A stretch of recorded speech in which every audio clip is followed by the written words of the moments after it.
그리고 춘포 역사 같은 경우는 그 1914년도에 이제 건축이 됐고요.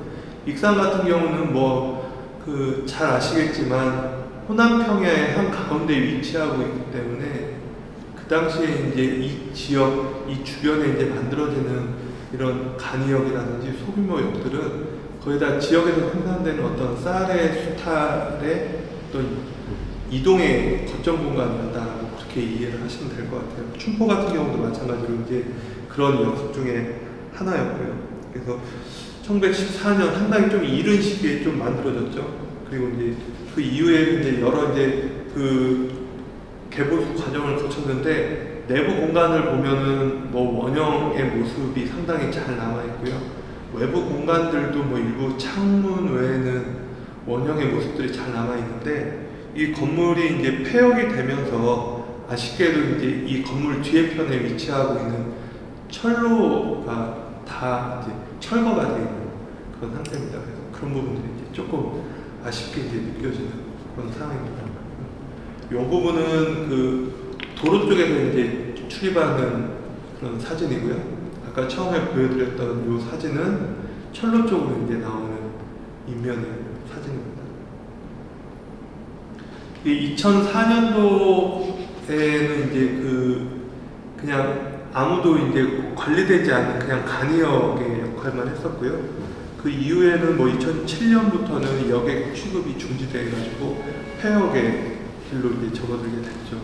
그리고 이제 2018년도에 보수공사가 일부 있었고 2012년도에도 이제 있었는데 그 2012년도에 이제 보수공사가 진행이 되면서 아쉽게도 이제 그 건물 앞쪽에 있는, 그러니까 지금 현재 이 사진 앞쪽에 있는 철로가 모두 다 철거가 된 그런 간이역이라고 보시면 될 것 같습니다.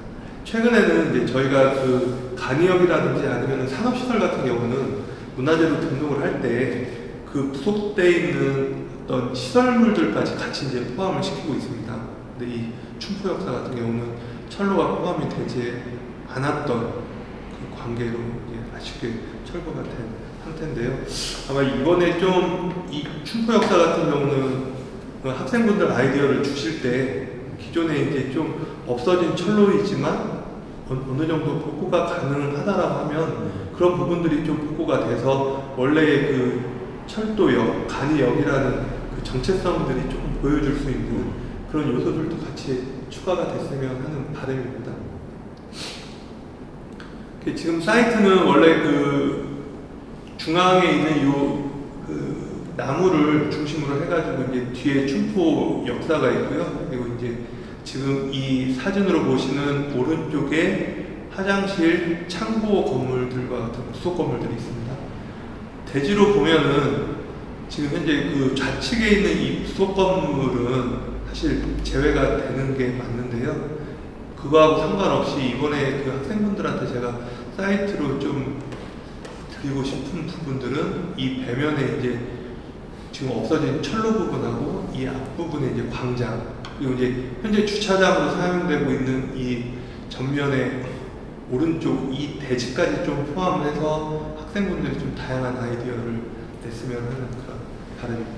지금 서울의 신촌역 같은 경우는 관광안내센터로 지금 활용이 되고 있죠.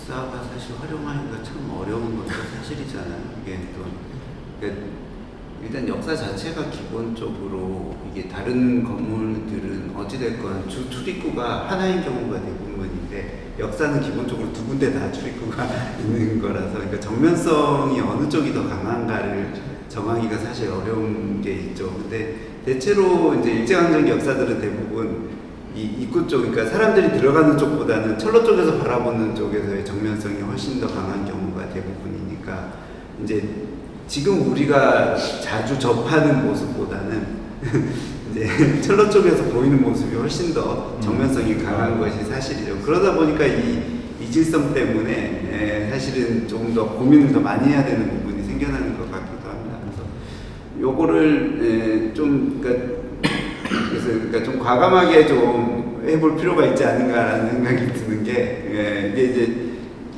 지금 이 상태에서 철로도 사라져 있고 그러니까 이걸 가지고 그냥 뭐 소극적으로 대안을 마련하면 사실 매력적인 안이 나오기 힘든 것 같다라는 생각이 들고요. 그래서 좀 적극적으로 이거를 뭐 변형까지는 아니더라도 좀 다양한 방식으로 대응을 하는 것도 솔직히 좀 그런 생각도 해봤거든요. 아예 건물을 통째로 들어서 방향을 바꿔버리는 그런 방법에 대한 생각도 해보면 좋겠다라는 생각이 들 정도로 좀 과감하게 접근을 해야 이거는 답이 잘 나오지 않을까라는 생각이 들기도 했습니다.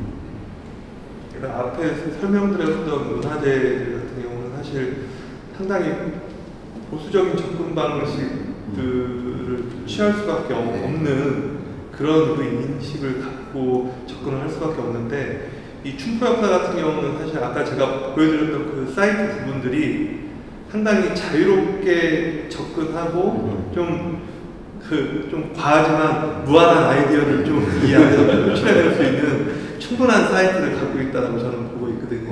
그래서 지금 말씀하신 것처럼 사실 어떤 정면성으로 봤을 때는 우리가 이 광장에서 지내받는 쪽이 이뻐야 되는데, 사실 이쪽은 뒤에 철로변에서 바라보는 이 뒤에 부분의 정면성이 더 강하기 때문에 그런 부분들을 또 어떻게 또 다시 만회를 해줄 수 있을지에 대한 고민들도 좀 필요하다고 생각합니다. 이 뒤에가 상당히 중요한 공간인데, 근데 사실 지금 철길이 없어지면서 건물의 인면으로 봤을 때는 이 뒤에 부분의 중요성이 상당히 크다라고 인식이 됨에도 불구하고 출입로인 이 광장에서 봤을 때는 이 건물이 보여줄 수 있는 것들은 상당히 좀 한계가 있다라는 그런 좀 그 이미지가 강한 그런 대상입니다. 저도 뭐 비슷한 맥락의 이야기이긴 한데요. 지금 이 사이트가 가보시면은 지금 역 뒤쪽으로, 그러니까 원래 철길 쪽으로, 그 실제 가보면 뒤쪽으로 보시면은 쫙 다 논입니다. 완전 다 논이고, 그 바로 뒤로 높은 교각이 있고, 지금 그 위로 지금 고속철도가 가고 있죠. 예, 그 철도가 다니는 교각이 높게 있고, 이제 고가 뭐라고 해야 돼? 도로라고 해야 되나요? 예, 그게 있습니다. 뒤로 완전 다 논이고요. 앞쪽으로 보면은 지금 그 앞에 그 크게 광장이 있고요. 광장 쪽으로 일직선으로 이 시가지로 향하는 길이 쭉 일직선으로 뻗어 있습니다. 일직선으로 쭉 완전히 길이 쭉 뻗어 있어가지고 시가지하고 이렇게 뭐랄까요, 시가지는 쭉 연결성은 좋아요. 예, 뒤로 이렇게 뒤쪽이 지금 이렇게 고가가 있고 저 뒤로 보면 다 논이죠. 예, 딱 이런 모습이에요, 뒤쪽. 예.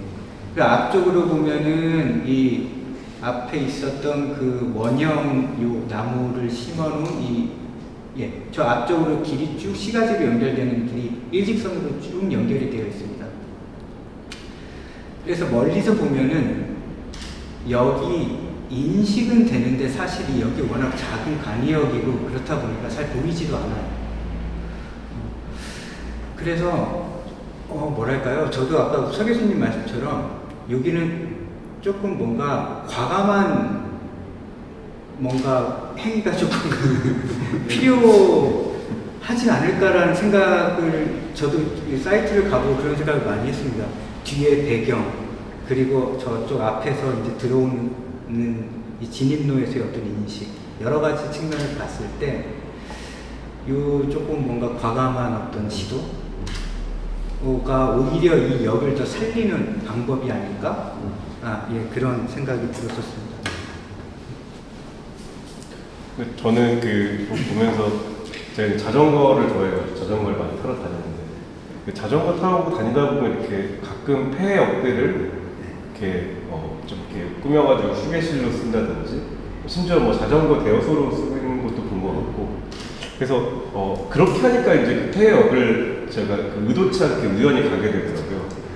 그래서 아마도 저 폐역에 웬만한 시설을 놔서는 아마 사람들이 가기가 쉽지 않을 테니까, 그러니까 접근성이 어떻게 보면 좀 해결되는 방향으로 제안을 해주셔도, 예를 들면 요즘에 뭐 퍼스널 모빌리티 같은 것도 많고, 자전거뿐만 아니라 무슨 이렇게 킥보드 같은 것도 있고, 다양한 종류의 이동 장치들이 있는데, 그런 것들을 타고 갈 수 있게 해주고, 그것들을 근데 또 한편으로는 또 저기가 말씀해 주신 것처럼 이렇게 사이트도 굉장히 한적하고 도심에서 이렇게 잘 경험할 수 없는 경험을 할 수 있는 거, 오히려 조용하고 한적한 그러니까 그런 데로 사람들이 요즘에는 그냥 일부러 찾아가는데 그래서 그런 접근성을 살려두되 그 사이트 고유의 어떤 그 고즈넉한 느낌, 한가한 느낌, 한적한 느낌을 살릴 수 있는 쪽으로 가보면 어떻겠냐. 그러니까 두 가지 전략인 것 같습니다. 말씀하신 대로 아주 강력한 그 뭔가 어트랙션을 만들어서 끌어오는 방법도 있을 것이고 반대로는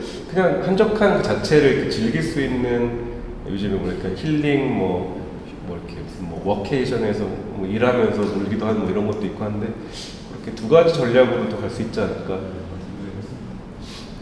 혹시 뭐 학생분들이 참고하신다면 뭐 꼭 그런 사례다라는 건 아니지만 지금 현재 우리나라 간이역 중에 아까 말씀드렸던 문경 가은역이라든지 아니면 양평에 있는 구둔역 그 구둔역 같은 경우는 사실 폐역이 되고 접근성이 상당히 안 좋았거든요.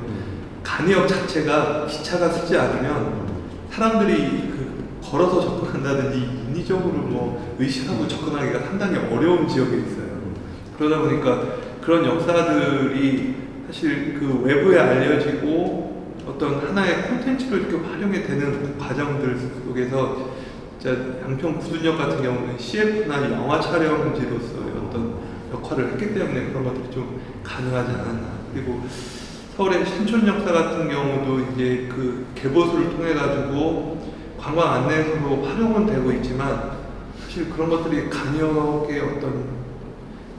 보여줄 수 있는 어떤 느낌, 이 역할을 그 도심지 내에서 안내소로 활용되는 게 과연 적절한지에 대한 고민도 조금은 필요할 것 같아요. 그렇다고 보면은 지금 익산 춘포역 같은 경우는 저 역을 통해서 좀 지역의 정체성 그리고 간이역이라는 어떤 그 철도 역사로서의 정체성들을 어떻게 보여주고 좀 즐기게 할 수 있을까 하는 그런 고민들이 좀 많이 필요할 것 같아요.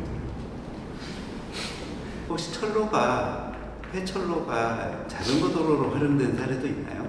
그러니까 철로는 아니고요. 그러니까 철로는 드러내고 그러니까 제가 이제 그 여기가 서울에서 그 춘천까지 가는 그걸 몇 번 해봤는데 가는 길이 다 이제 철도였더라고요. 철도였던 그 길을 그대로 그냥 자전거 도로로 포장을 다시 하긴 했는데 그래서 약간 이게 그 자동차 도로가 있으면은 그거보다 더 높아요. 그래서 굉장히 기분이 좋고 그 가다 보면 뭐 폐터널도 지나가고요. 터널은 또 시원하고 되게 통과하는 재미가 있고 그러니까 되게 지루하지 않게 이렇게 자전거 도로 잘 활용되거든요. 지금 그러면 정말 좋겠다는 생각이 들어가지고 여쭤봤던 건데 그러니까 이게 철로라는 것 자체가 기본적으로 이게 오르막 내리막이 있으면 안 되잖아요 사실. 그러니까 사실 자전거 도로를 하기 정말 편하겠다라는 생각이 들었고 결국 가다 보면 어딘가에선 여기 한 번씩 만날 거니까 그 역을 얼마나 잘 활용하느냐에 따라서 자전거 도로를 달리는 사람들의 쉼터 역할을 오히려 그런 식으로 그러니까 이게 전체적인 정체성이 만약에 이런 것들이 쭉 연계될 수 있다면 그런 정체성을 살릴 수도 있지 않을까라는 생각이 들었습니다. 이게 결국에는 역이라는 게 그 이동 수단이고 그러니까 그런 의미를 살린다면 이 시대의 모빌리티가 뭐냐면 뭐 자전거도 뭐 전기 자전거도 있고 뭐 별의별 것들이 다 나오는데 그런 것들이 그러니까 결국 그분들이 쉬셔야 되거든요. 그리고 어디 목적지를 꼭 항상 이제 하시는데 꼭 그분들이 꼭 들리고 싶은 꼭 가봐야 되는 뭐 그런 곳 중에 하나가 돼서 쉬기도 하면서 뭔가 역사를 알 수도 있고 아니면 또 좀 재미나는 어떤 거리가 있을 수도 있고 명소가 되면 좋지 않을까. 그렇죠. 이게 보존이라고 하는 것이 반드시 물리적인 형태를 보존하는 것만이 아니라 행위를 보존하는 것도 보존이 될 수 있다라는 생각을 가지고 좀 접근을 해보는 것도 기능을 보존하고 행위를 보존하는 방식의 보존에 대한 고민도 학생들이 좀 해봤으면 좋을 것 같긴 합니다.